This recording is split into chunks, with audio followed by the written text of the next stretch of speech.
Thanks for tuning in to the Urban School Podcast. I'm back with another women's basketball topic. And of course, we're talking about the NCAA tournament, and it's just around the corner. Of course, this week will be the conference championships and conference tournaments.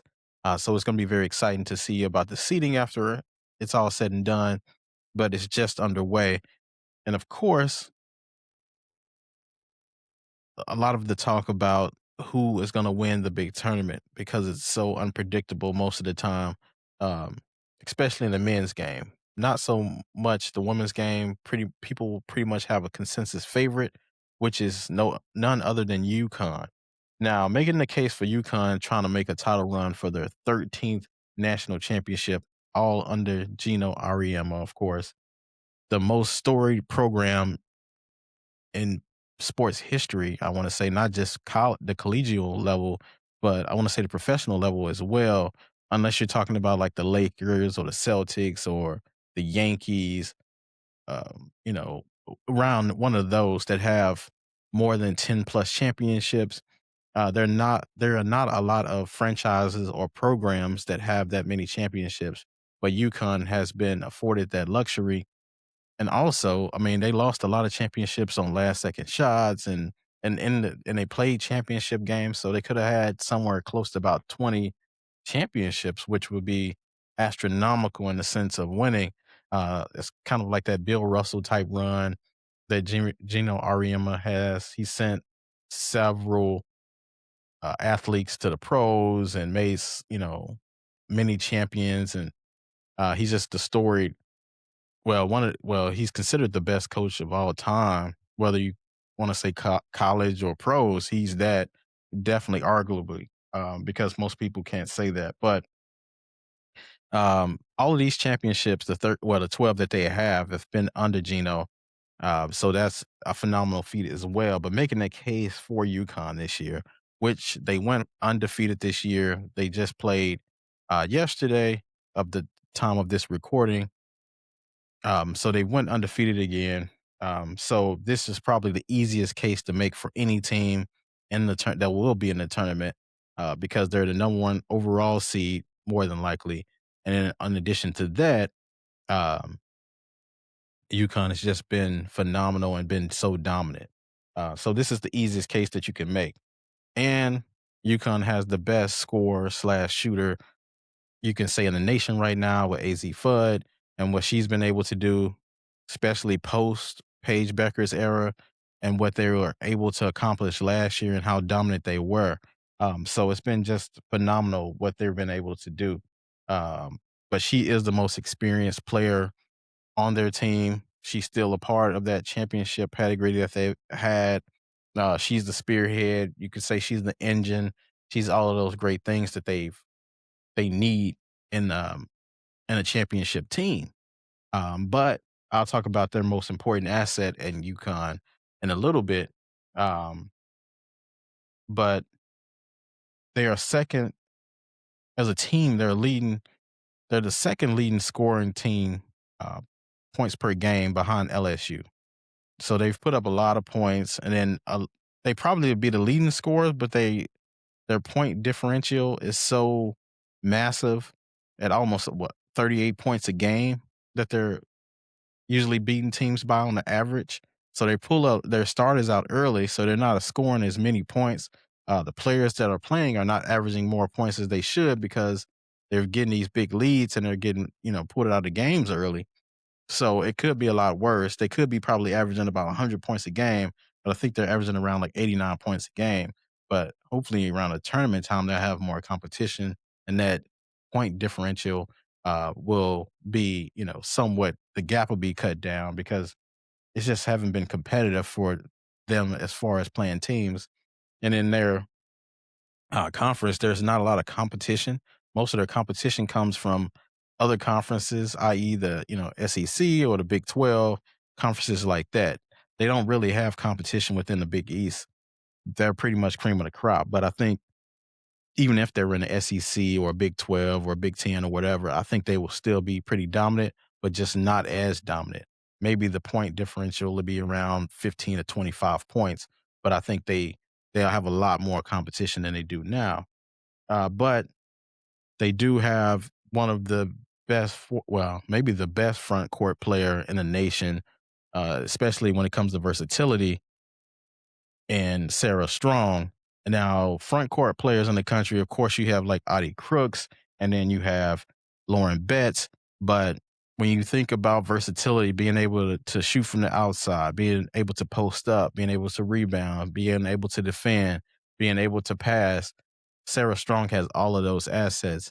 And she's just in her second year in her sophomore season. So when you have that 1-2 punch that Sarah Strong and AZ Fudd have, it's very difficult to stop, i.e., a Shaq and Kobe or LeBron and Wade or whatever you want to, whatever two great players you want to put together. They definitely have that combo.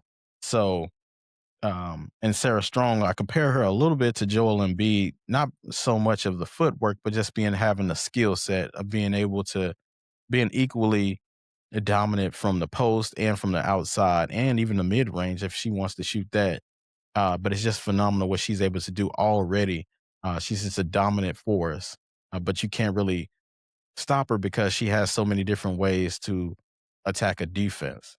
Because if you double team her, she can pass out of the double team.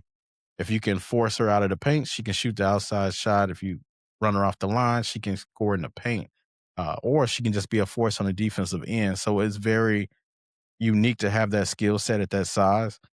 And I think when she gets to the WNBA, it's going to be even more difficult to stop her because she hasn't even reached her prime yet, so to speak. So she still has a ways to go, which makes it even more scary. But um, they have KK Arnold, who's their leading assister on the team.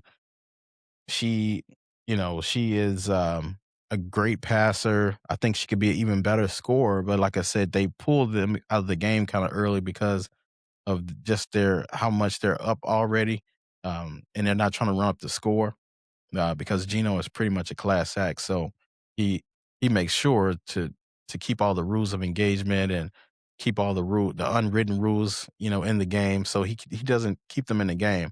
But I think KK Arnold on any other team would be averaging 15 to 20 points. And she's only averaging about 7. But I think their greatest asset, and what I got back to earlier, I was alluding to is not their individualism, but their ability to play as a team because they have some of the best talent in the nation, the best recruits.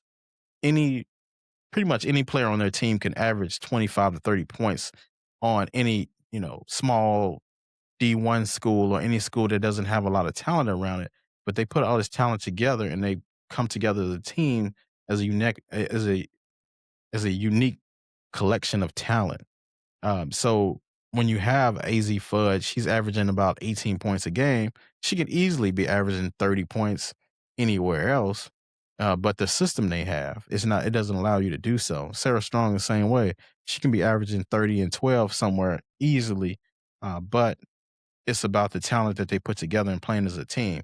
They share the basketball. They, ride the hot hand, so to speak.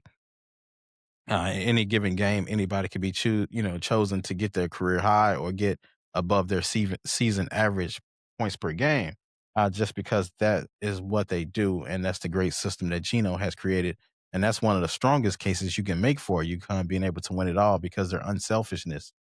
Most teams don't have that because everybody's trying to get their stats and get their NIL money and their accolades and their drafting ability. Less so in women's college basketball, more so than men. The men basketball, you see a lot of selfishness. The women's basketball, you see a lot less, but you definitely don't see it with UConn. They are who they are, and they do it for the team. And that what makes UConn the most dangerous and the best reason why they can repeat this year as the NCAA champions.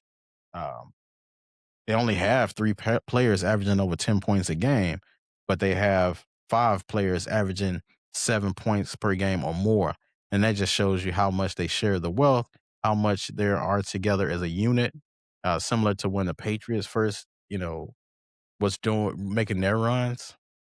Um, and their ability to just think as a team and not just make selfish plays and things like that.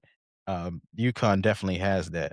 Um, The only problem that UConn will have is they're only averaging 37 rebounds per game, which is, one of the lowest in the nation. But that's probably attributed to, like I said, they're not missing a lot of shots because they're averaging 50 points. Well, they're shooting like 50% from the field as a team. So they're not missing a lot of shots. And then they're causing a lot of turnovers.